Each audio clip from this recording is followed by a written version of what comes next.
So today I'm doing a speed paint for some of my characters in a work in progress comic that I would like to make. Actually this is kind of old, the speed paint, not really. It's from like August 13th. So not too long, but I'm in the process of redesigning these characters because I just came to the realization my art is super desaturated, and especially like with these type of characters, I want it to be more bright and vibrant. So, oops. And also if you hear it clanking, that's probably my med necklace because I move around when I talk. Oops.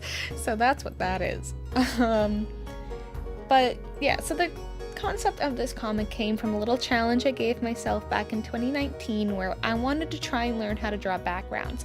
Did that work out? Not really, but whatever, backgrounds are hard. And it was called Journey of Backgrounds, and it was just supposed to be about some guy going through different places, seeing different things, meeting different people, just as like an excuse to draw backgrounds.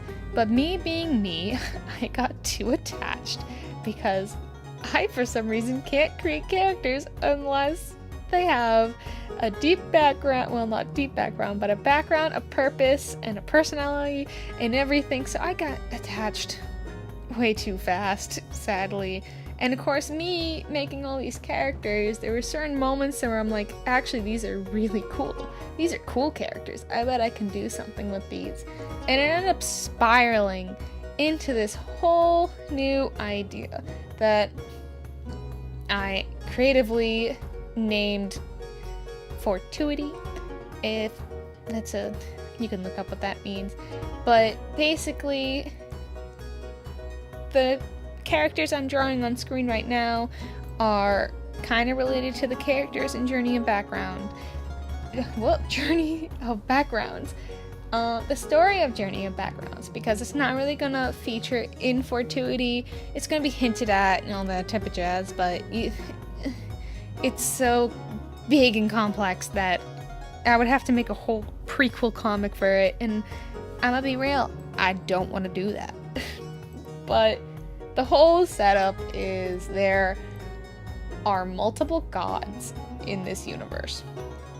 Each one has their own role and that type of thing, and each one has godly possession over something. So there's Domina Lux, who is the goddess of light, the light in the sky and knowledge. Domina Moore, the goddess death and the night. Oh, by the way, Domina Moore and Domina Lux were originally made back in about 2013 or 2014 when I was a brand new teenager. So that kind of explains the names. I hope that kind of like helps with why I eased them in with these type of names, because I thought Latin was cool, and if you use Latin in your works, that means you're super advanced and smart, obviously. So if any of these names are totally misused, that's probably why, and I just haven't changed them. And then next up is Dominus Andreas. He is the god of arts, creativity, and language. And then there is Dominus Proteus, who is the god of nature, adventuring, and hunting. Then there is Domina Delmira, who's the goddess of beauty and war, who is straight up based off of the Golden Apple story. So that's why it's like, ooh, beauty and war, ooh. And her whole thing is pink, but she's like a 7-foot buff lady, and it's like, oh wow, I love you. And then there is Domina Nadia, the goddess of creation, love, and heritage. So she is kind of like the main one. She's the big god, and she is the one who created the world, supposedly, and then she's the one who created all the little underling gods, and she is basically the one who keeps up with people's traditions.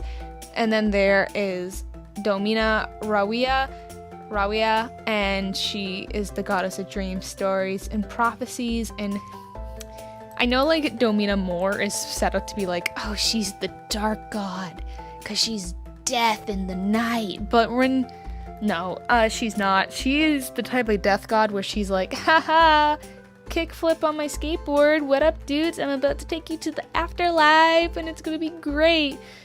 Basically, like, the afterlife is like the corpse bride. That's what I imagine her being like. So her personality is very like, woo! Where Damina Rawia is not. She's very serious. She is very stoic. She doesn't talk a lot. And I think it's just because a lot of her stuff has to do with futures and prophecies, and she doesn't want to spoil it, because then if you spoil it, people are going to try to change it, and then she's going to be like, haha, guess what? So, Hamlet, I guess, or, The Cursive M play by William Shakespeare. I'm not going to say it because I was a theater kid, and we said it once and before our Legally Blonde performance, and guess what went crazy? Ooh.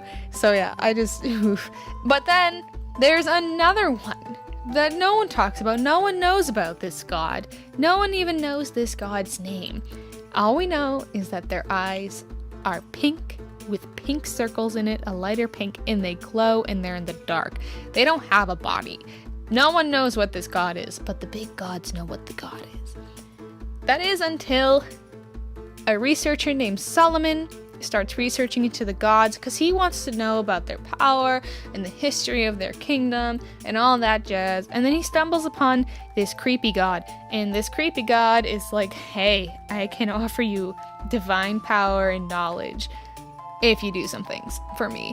And Solomon basically becomes evil because he gets possessed, and Cheerio, guess who's now the main bad guy? Solomon. And that's basically in Journey of Backgrounds, where you see Theo's house getting completely burnt down and all his family members basically dying, and he only has his cat Potato now. Oh yeah, the adventurer got a name. His name is Theo and his cat's name is Potato.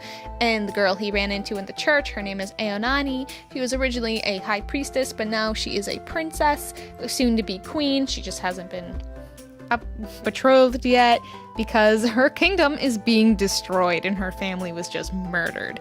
So things are a little busy, and she's got to use her divine power gifted by Domina Lux through her bloodline, her royal bloodline, to try and save her kingdom the best she can. Woo! And then they run into this crazy pink-haired girl who was being kidnapped by this bounty hunter who was hired by Solomon. And turns out this pink-haired girl, her name is Zarina. She was originally listed as a servant of the gods, but then I decided that she is actually a vessel of the gods, because she can have the gods go through her body and use their divine powers on Earth, because the whole reason of Zarina was that she was sent down to Earth to try and fix whatever Solomon was trying to do, just so then the gods don't technically have to go down to Earth, because gods can die in two different ways. One, if people stop believing in them. And so once all that belief goes away, the gods are forced to somewhat fade away, or they just lose power, and so they're just kind of sitting there in the weakened state and they can't use all their awesome powers. Or they step on the planet, and after a certain amount of time they start to become human, and they're like, oh no, because then they could die of old age, illness, or being just straight up stabbed, and that's a big no-no for them because they like being all powerful and getting away with doing godly stuff. So they thought, if we make an empty vessel and send it down to Earth, and it's hollow and nothing, it should be fine. That we could possess that vessel when we need to, and fix everything when we can. So that's what Zarina is. Zarina is basically just a doll, or a puppet, either one. And so Solomon figures this out, and he's like, yo, I want that snazzy little doll thing. Give it to me, because that's my only connection to get back up to the gods now. Because the one dude that I have has been blocked, and so I can't get up to where the gods are, and I want to kill the gods or take over the gods so I can be the one god and the one divine ruler of everything. So that's a big hefty plan that they need to figure out how to stop. So that was basically the story of Journey of Backgrounds. And then, well, the characters don't have a fun time. Zarina sacrifices herself and becomes the Phoenix Blade. And the Phoenix Blade is cool. But the issue with the Phoenix Blade is now Theo, Aonani, and Solomon's bloodlines and all that jazz are tied to her forever. And when you think about it, well, she's basically now a god. Well, a god sword. You can't kill a sword because she's also unbreakable. So what does that mean for Theo, Aonani, and Solomon? Well, that's what Fortuity comes into. So Fortuity ended up coming into play because I'ma be real, even though I never drew it out because I'm a terrible artist who can't get all her ideas on paper, or I guess digital paper, digital canvas. Aonani and Theo end up catching the feels for each other. Also, mind you, I had a lot more ideas for Journey of Backgrounds.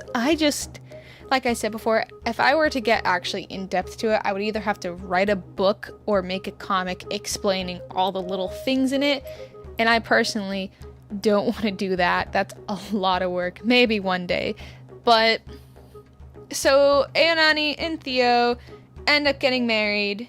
And so Theo becomes a prince, Aonani becomes the queen, and they have a child named Valencia. Oh, also, I think I should state, Theo is illiterate and can't read, and also doesn't have a last name, because he was a poor farmer. So the last name that Aonani has is Alias. So now it's Valencia Alias, so she is the child of them, and she is adorable, and you can tell she has some of Domina Lux's blessings because of her blonde strand of hair. She was just born with it. Maybe it's Maybelline, I don't know, but yeah, that's her. And then something happens because, like I said, they can't really die at all because they're tied to an immortal blade. Well, and so they're starting to realize, oh no, Solomon's back. But it's not really Solomon, it's someone else. We'll find out who later on. Unless you follow my art stuff, then maybe you already know, because I spoiled myself and everyone else. But so Valencia is now sent off on this great journey to find the Phoenix Blade, because that seems to be the thing that worked last time. Aonani's like, yeah, you have to go find it, because Theo can't right now. So Valencia is sent off, and she ends up making some friends along the way, because what type of journey would it be if you were all alone? So the big cat guy, his name is Leon Alvaro Longpaw. He is obviously a giant cat creature. I actually call them Sicilians. Sicilons. And I have names for all these creatures, and it's a lot to explain. But yeah, he's a Sicilon of the forest type of region. Mind you, all these type of different creatures and all that, they all live in different areas. It's not just like this one, except for the Lofita. But all these creatures, they move around, they intermingle. Yes, some of them do stick to their own type of clans, like Leon's. They're forest people, they stay in the forest. There's really no one else that's not a Sicilon in the forest, in their specific little hub area. But if you go to certain major cities or certain mountains, you can see like Sicilons living alongside some Yurtais. We'll get to the Yurtais in a second. And then of course you have the Edgetais. Then you have the Edgetais, who are basically like a mobile clan. They don't really settle down because reasons, and they're constantly traveling around the land. Some of them will settle down, some of them won't. And humans are sprinkled all over the place because why wouldn't they? And then there's a bunch of other creatures, but I'll get to that later. Well, maybe not, but yeah, he is a Sicilon. He is a forest warrior who helps protect the Wilms. And then the next one is Rin Shu. Okay, her last name is spelled X and then U with a little right dash, and I'm pretty sure when you look at the X, it's supposed to pronounce like sh. So I think it's Shu. I could be pronouncing that wrong. I will have to double check later. Just because I should know my own character's name, but you know, sometimes when you look it up and you research it, it's not always the same as actually hearing it. So Rin, they come from one of the major Yurtai settlements where Yurtais are kind of notorious for being very stoic, very they seem to lack sympathy and empathy sometimes because they are just so hard-strung on learning magic and staying within magic and following their own magic type of rules because they're very systematic like that. Rin comes from one of these major establishments, basically like a cool wizarding city school. But Rin, they are a bit of a rebel. They don't believe, well, they do believe, because they're still fairly uptight, and they're like, hey, no, we gotta do it like this, but they want to go out. They want to learn new things. They have a little book, and they write down all new spells and all that jazz, but they're also, and they will sometimes break the rules, but only to an extent. Like, the little rules that they're like, yeah, it's okay to break, but not, like, big rules, like, I'm not just gonna straight up murder someone because I want something, which eventually they have to break, but you know what I mean. But, like, they're very them. That's what the Yurtai are. And then there's Mithras. He's the last one. He has the big golden horns. Mithras is an Edgetai. Now, Rin and Mithras don't get along because the Edgetai are derived from the Yurtai, but the Edgetai were kind of, I guess, edgy. And they wanted to practice some of the more darker spells. They're willing to go to places to get information and use spells on people that are not good. So basically, they will torture you if they need to. Now, not all of them are like that. Like, that's kind of like the idea around them. Like, yes, they do use darker spells. Yes, they sometimes have harsher type of methods to get people to give them what they want. However, otherwise, they're kind of chill.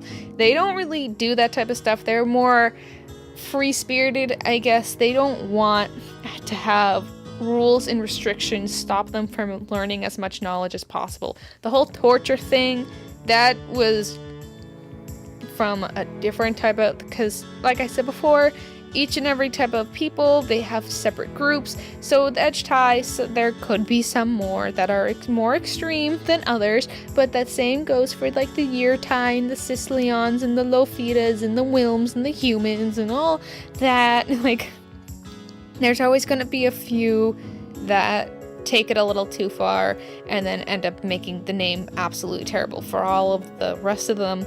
And of course, them having in their tradition, when they do pass a certain exam and they meet a certain maturity level, they have golden horns, basically,